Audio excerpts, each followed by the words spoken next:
सिंध जे माण्हुनि सां जेको ज़ुल्म आहे, जेका ज़्यादती आहे, उन में सिंध जा फुल टाइम माण्हू खपनि जदोजहद में।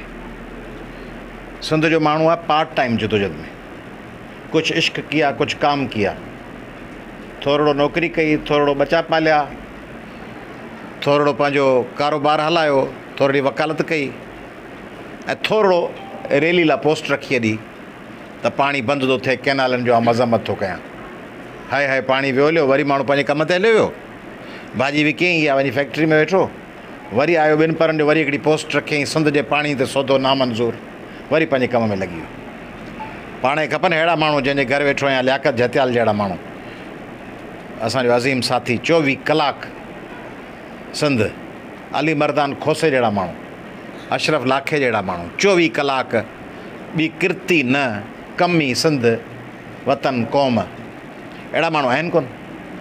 तंहिंजे करे ज़रदारी साहिब जो ख़्यालु आहे ऐं मुराद अली शाह साहिब जो, शहबाज़ शरीफ़ साहिब जो, बिलावल साहिब जो, त सिंधियुनि खे हिकिड़े इशू में लॻाइबो, 2 मिंटनि खां पोइ, 5 ॾींहंनि खां पोइ शाम जो ॿियो इशू थींदो। नाज़िम जोखे जे पोयां लॻाईंदो, ओचितो दोदो पील गुज़ारे वेंदो, नाज़िम जोखे छुटो दोदे पील मां निकिरंदो, फ़हमीदा सियाल गुज़ारे वेंदी। नाइला रिंद जे लाश ते वेठा ॻाल्हाईंदो, निमृता कुमारी टंगी पई हूंदी, निमृता कुमारी खे पुॼंदो, कुरतुल ऐन बलोच क़तल थी वेंदी, उनखे पुॼंदो तेसीं नौशीन काज़मी जो लाश हूंदो, उहा लॻंदव अची, तेसीं प्रिया कुमारी अगवा थी वेंदी, प्रिया कुमारी मां अञा ॾुख पिया कंदव, फातिमा फरड़ो जो लाश अची वेंदो। पोइ वरी सिंधियुनि जा हिकिड़ा ॻोठ डाहींदव कराची में, तेसीं वरी कारूंजर जी खोटाई शुरू थींदी। पोइ 3 ॾींहं लॻंदव कारूंजर जी खोटाई में, तेसीं वरी अची ख़बर पवंदी त कार्पोरेट फार्मिंग में उमरकोट में 14,000 एकड़ ॾेई छॾियूं। वरी उनजे पोयां लॾे डुड़ू डुकू करे काफ़िला करे अची वठंदव, तेसीं ख़बर पवंदी त कंदकोट मां 15 माण्हू अगवा थी विया आहिनि। कंदकोट पुॼी डोड़ी जान छॾाईंदो, तेसीं घोटकी वटां अगवा थी वेंदा।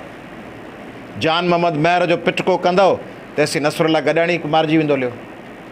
पोइ वरी जान मोहम्मद महर जी ॻाल्हि गुम थी वेंदी, वरी नसरुल्ला गॾाणी खे लॻंदो, पोइ वरी उहा गुम थी वेंदी, वरी फातिमा फरड़ो खे लॻंदो। त हीअ जेके शयूं ही थियनि थियूं, इन्हनि में तव्हां सम्झो था सिंध हुकूमत का रंज थी थिए, सिंध हुकूमत ख़ुशि थी थिए। उहो ई सोशल मीडिया ॾिसी वज़ीरनि जा व्हाट्सएप ग्रुपनि चवंदा अबा असां त भला टरी।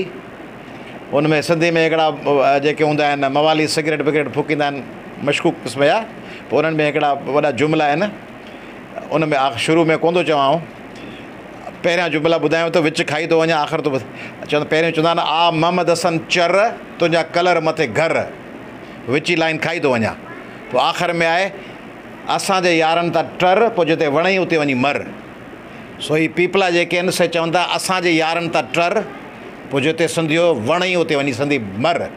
त माना हाणे कैनालनि जे विच में ओचितो ई इंतज़ार में हूंदा त का साइक्लोन अचे। तव्हांजे ख़्याल में पीपल्स पार्टी कहिड़ी दुआ कंदी हूंदी? चवंदी साइक्लोन अचे, साइक्लोन अचे त केटी बंदर शाह बंदर सभु ॿुॾनि, भुॻड़ा मेमण बदीन, त वरी साइक्लोन जी ॻाल्हि अची कैनालनि जी ॻाल्हि खाई वञे। तव्हांजे ख़्याल में पीपल्स पार्टी वारा जाफ़र एक्सप्रेस ते परेशान थिया हूंदा? इन्हनि चयो हूंदो त हीअ कैनालनि जी ॻाल्हि टरी, वरी माण्हू लॻा जाफ़र एक्सप्रेस में, तंहिंजे करे असांजी जान छुटी। तंहिंजे करे उहे इंतज़ार में वेठा आहिनि त 3 ॾींहंनि खां पोइ नई ॻाल्हि थींदी, पोइ वरी सिंधियुनि खे विसरी वेंदो। पर मुंहिंजे ख़्याल में हिन दफ़े मामिलो थोरो ॾुखियो आहे, छाकाणि त माण्हुनि खे सियासत, वतन, क़ौम विसरी वेंदा आहिनि, पंहिंजो गुज़र कोन विसरंदो आहे। गुज़र आहे पाणी, पाणी आहे जियापो, उन ते हलंदा फ़सुल, उन ते घर, ॻोठ, ज़मीनूं सभु उन ते हलनि थियूं, आबाद थियनि थियूं। तंहिंजे करे पाणीअ ते डिघी जदोजहद आहे। कल्ह ज़बरदस्त एहतजाज थियो आहे सॼी सिंध में, ऐं सॼी सिंध में तव्हां ॾिसो पिया त ऐं क़ौमी अवामी तहरीक ॿियूं धुरियूं सॼी सिंध हलनि पिया। कंदकोट खां ऐं वारनि ऐं शिकारपुरनि खां वठी वियो वञी मातुलियूं, बदीन ऐं ठटा ऐं वायू पांदियूं ऐं जोयूं ऐं दादू ऐं केनशाह ऐं मेड़ हलाए लोॾियूं पिया, लोॾींदा अचूं, अबा उथी उथी उथी। पोइ के चवनि था मवाली वांगुरु त अबा लॻा पिया आहियूं, तॾहिं बि किरकिर नथा छॾियो, असीं वरी बि लॻा पिया आहियूं, अबा उथी उथी सुजाग थी। पोइ के माण्हू सुजाग थिया आहिनि, उन्हनि वरी हिमत कई आहे, उन्हनि खे शाबास, ॿियनि खे सुजाग कंदासीं ऐं कैनालनि खे ठाहिण कोन ईंदासीं। इफ़्तिताब थी वियो आहे, मशीनूं बि उते आहिनि जेका असांजी इंफॉर्मेशन आहे, ऐं टोपोग्राफिक सर्वे, ॿियूं रेकी बेकी सभु करे जान छॾाए, उनखां पोइ खोटाइनि जी एक्सकेवेशन जे प्रोसेस में शुरू थिया आहिनि। ऐं हिकिड़नि कैनाल जो फेज़ पहिरियां त कंप्लीट हुआ, ॿिया फेज़ एक्सटेंडिड फेज़ आहिनि। तंहिंजे करे